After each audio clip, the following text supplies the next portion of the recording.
All right, so today's topic is going to be on an article that was published over almost a year ago, or about a year ago. And, it was covered in a lot of American publications like the New York Post and whatnot, but it was also in the Canadian media, I believe. Either Toronto Star or Toronto Sun also covered this story, maybe other ones, but it's about schools removing the D and the F grade for I believe it was high schools. Now, the reason I'm revisiting this is because just recently on Dr. Phil, I don't watch the show, but he was on a podcast, and this episode that he just released, I think it was November 1st. It's called Dumbing Down America. Now, there was a part within this video that was a little bit shocking to me. We've kind of done a review on or a reaction to these types of videos where a lot of people go around asking the Gen Zs and the millennials that are coming up basic questions, and a lot of them don't know the answers to them. I don't know how truthful it is or if they're just doing it for the videos. A lot of them are very basic questions. Here's two examples for one. What's 3 times 3 times 3? 9. Where is the Queen of England from? Paris. Now, him saying Paris to me makes it seem like this is a bit of a gag. I can't imagine anybody is that dumb in a sense. And again, this could be a little bit skewed because we don't know how many actual interviews they're doing with how many people got the answer correct, and they're only cherry picking like the dumb ones. But the main thing about this video, which kind of struck me, was this next part. We're talking about the dumbing down of America today, and a mother in California just posted on her Facebook page, when did this become the recommended grading standard? So right off the bat, I look at this and I get concerned. Because to get a C when I was in school, you had to C minus at least was a 70%.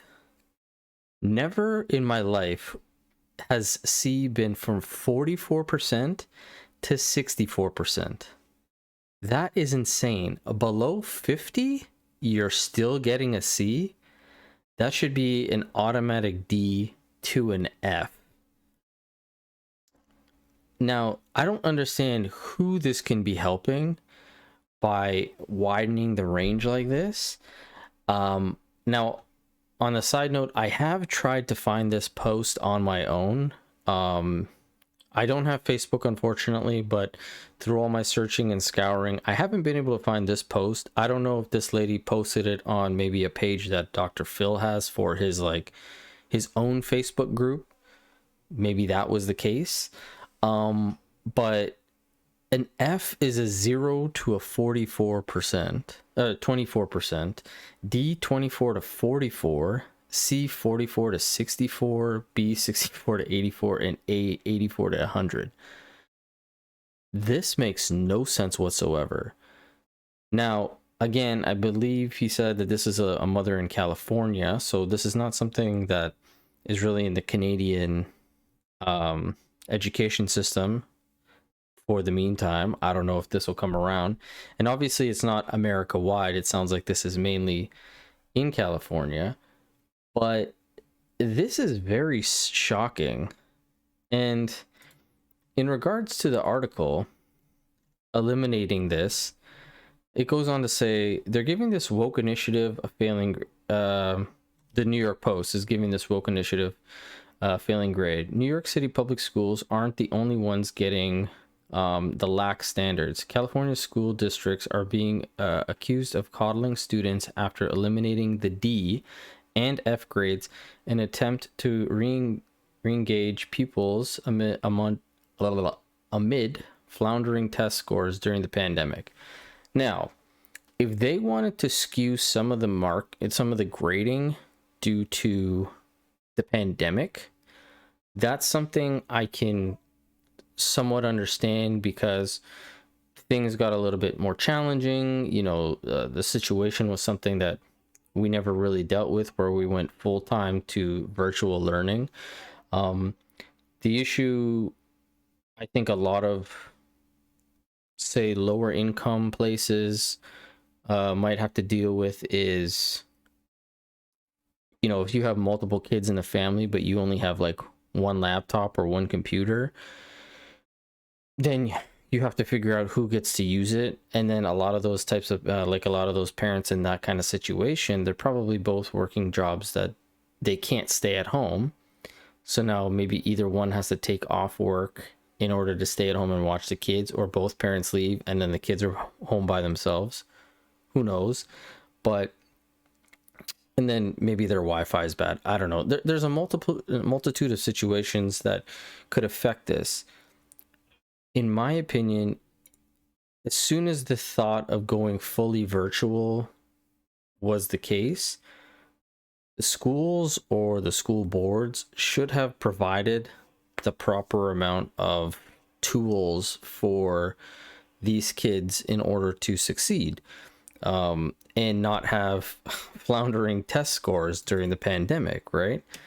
I know for me, for example, my sisters, my younger sisters, they have a school laptop that they get, like just a little ThinkPad or notebook or whatnot, and they take it home. They have their own like school accounts, and they could sign in and do their work from there.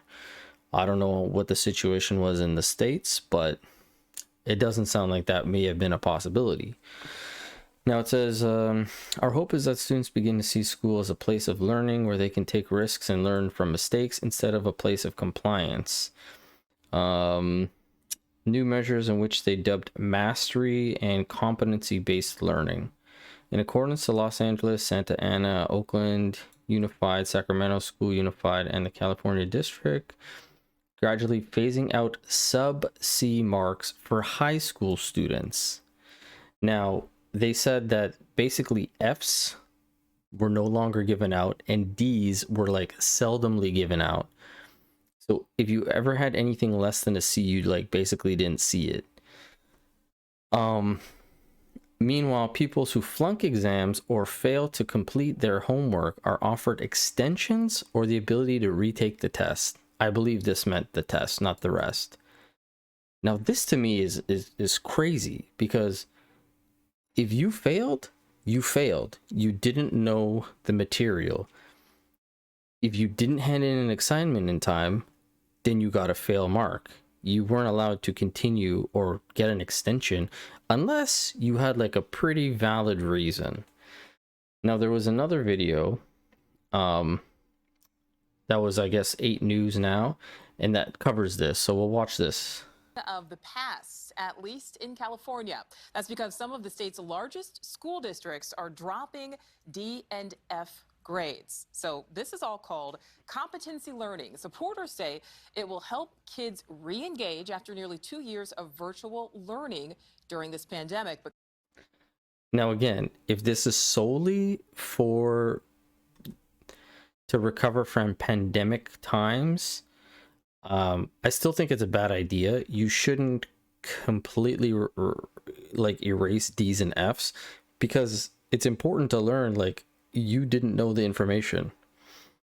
You can be maybe a little bit more lenient in your marking. Be like, due to this situation, we'll not mark it as aggressive, or maybe we'll give you a little bit of a freebie in some points. But completely removing them doesn't make any sense. critics are blasting this plan, saying all it does is lie about students' progress. 100%. Correspondent Nancy Liu is live for us in Los Angeles. So, Nancy, explain, how will this new grading system work? First of all, it won't. That's the main thing. Well, sort of, Nicole, by giving a lot of credit to other factors like the pandemic. Nearly 2 years of turmoil in education has obviously impacted a lot of students academically. Here in California, some large districts, such as LA, moving to remove all report card grades below a C. Do you see how insane that sounds? Removing all report card grades under a C. And if now, as per this Dr. Phil video, if now some places in California have changed a C to a 44% to a 64%, that's not helping anybody.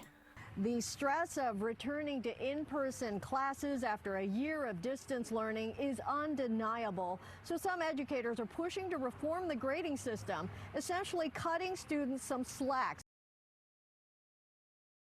Okay, there's a difference between cutting some slack and cutting out 2 whole grades, you know? What's going on here?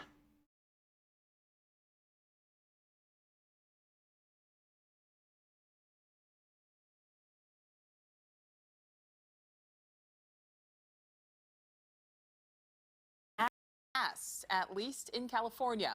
Okay. That's because some of Students some slack.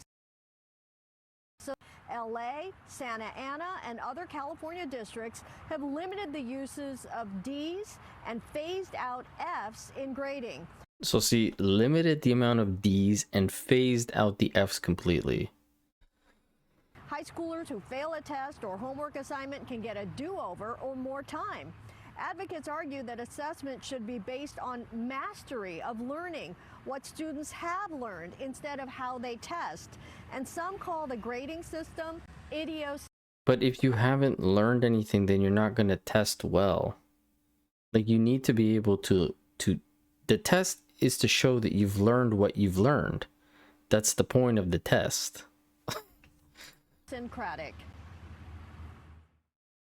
One teacher takes homework assignments that are late. The other has extra credit. One curves scores on a test. And so there's a very clear and objective unfairness to students if they get one teacher versus another. 100%. What mastery learning does is really allow the student every opportunity to show that they know the material. And if they don't know the material, to get the support they need to be able to demonstrate it. So Now, critics argue that bad grades do serve a purpose by letting students know that they haven't learned adequately. Exactly. When I was in college and I was taking anatomy for my profession that I went into, I think my first year I had a 49%. And I just said to the professor, can't you just give me that 1% to make the 50 so I can pass? And he just looked me in the eye and he said, if I gave you a passing grade, I would not be helping you. He's like, with anatomy, you either know it or you don't. So me passing you and you going into the next set of anatomy 2, when you're not comprehending all of anatomy 1, wouldn't be beneficial to you. Which I applauded him for that. 100%. The next year, I killed anatomy 1, moved into anatomy 2, and I thanked him for that. This is not going to help anybody. There's also concern over more grade inflation. Nicole? All right, Nancy. Well, 100%. That'll then skew all of the schools' gradings, saying like, oh, we're so good that our students are all, you know, D's and or C plus kind of thing. So, you know, we'll go back to the article for a bit. It says, and if students neglect to complete aforementioned assignments by the end of the semester, they earn an incomplete rather than a failing letter grades. That's not helping. Like, these are the people that will be coming up into new jobs, potentially running businesses or, you know, working with, like, they're not going to learn anything where if they think just doing subpar work is enough. The mastery learning does is really allow, what mastery learning does is really allow students even opportunity to show that they know the material, and if they don't know the material, to get the support they need to be able to demonstrate it. So back when I was in school, say you were struggling in math, what a lot of parents would do was sign you up into Kumon, which was like a math tutoring situation. A lot of other places, if you, or even after school, you would get a tutor, or you might stay a little bit longer after school, do you know, extracurricular assignment, or work with the teacher if the teacher was willing to do that with you, you know. Like, just giving them a grade for the sake of giving them a grade is not helping anybody. Right now we have a system where we give 1,000,000 points for 1,000,000 pieces of paper that students turn in without much attention what they're actually learning. Well, that's a stupid system as well. Advocates see that the new grading policy is especially vital given that the grades plummeted during virtual learning that took place over the pandemic. Okay, but that was bound to happen. As said here, particularly among Black, Hispanic, and low-income students. As I mentioned before, I can understand how that might happen. Maybe, you know, situations where don't have good Wi-Fi, don't have multiple computers, you know, maybe multiple siblings in one house. I get it, but that doesn't mean that you should just get rid of something like that. You should be giving the support to those people. So if they are, you know, in the low income students, like I said, maybe give them laptops, or, you know, give them the accessibility that they can go somewhere that has good Wi-Fi. They also hope it will allow young scholars to absorb the coursework sans getting disqualified from being admitted to the University of California and other state schools over a subpar mark. Listen, I get virtual learning was probably terrible, but learning is learning. If you're not showing that you can learn, regardless of your situation, then your mark should reflect that. And if a university is not going to take the high school student because they see that their marks were bad, then you apply to another school. Many local educators were not too fond of the competency-based learning initiative, which they suggested prioritized feelings over academic success. 100%. You shouldn't be prioritizing how a student feels. And then another situation with the Dr. Phil episode was there was teachers talking about how a lot of them have quit. A lot of them have moved out. A lot of them don't want to be educators anymore because they're constantly getting yelled at now. People are always recording them. They have some sort of disagreement with the teacher right away. They're trying to get them fired. They're trying to get them to lose their job.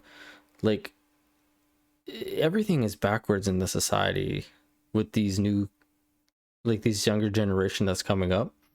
And they really need to work on just like focusing. Now, I'm not saying the current education system is 100% great. Like, obviously there's going to be flaws with that, but this is just throwing caution to the wind. It's like, yeah, you know what, we give up.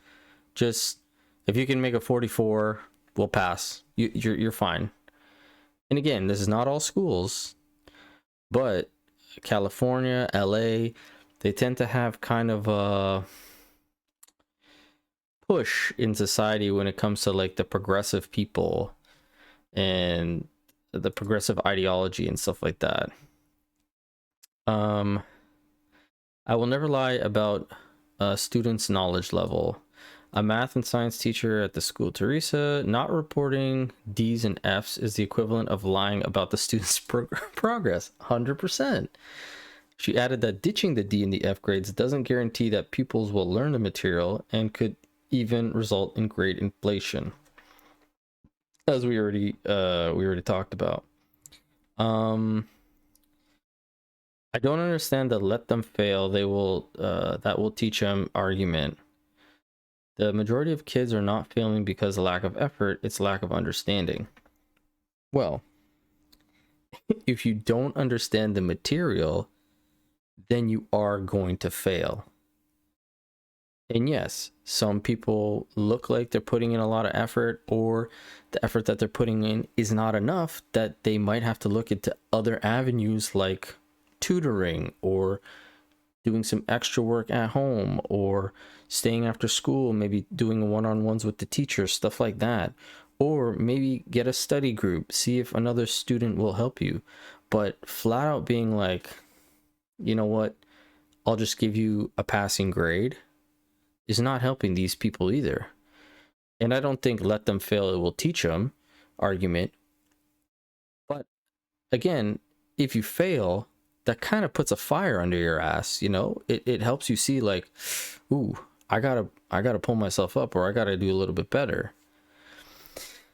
So it says they added no amount of failing is going to make them learn it. Do over means the teacher maybe changes delivery and child learns.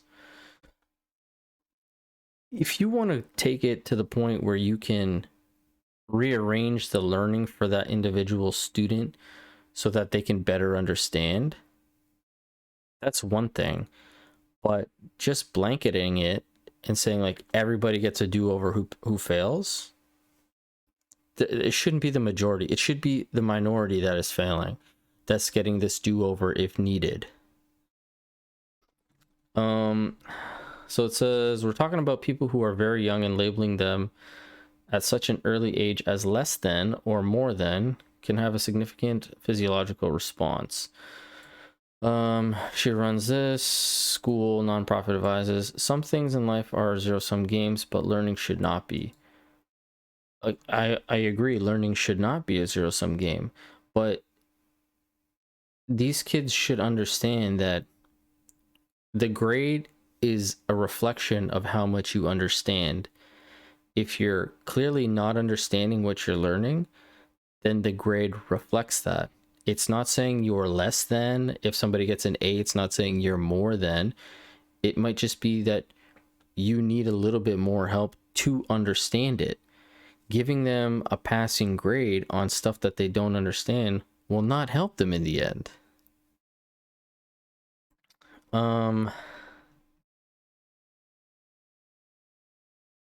So the rest of this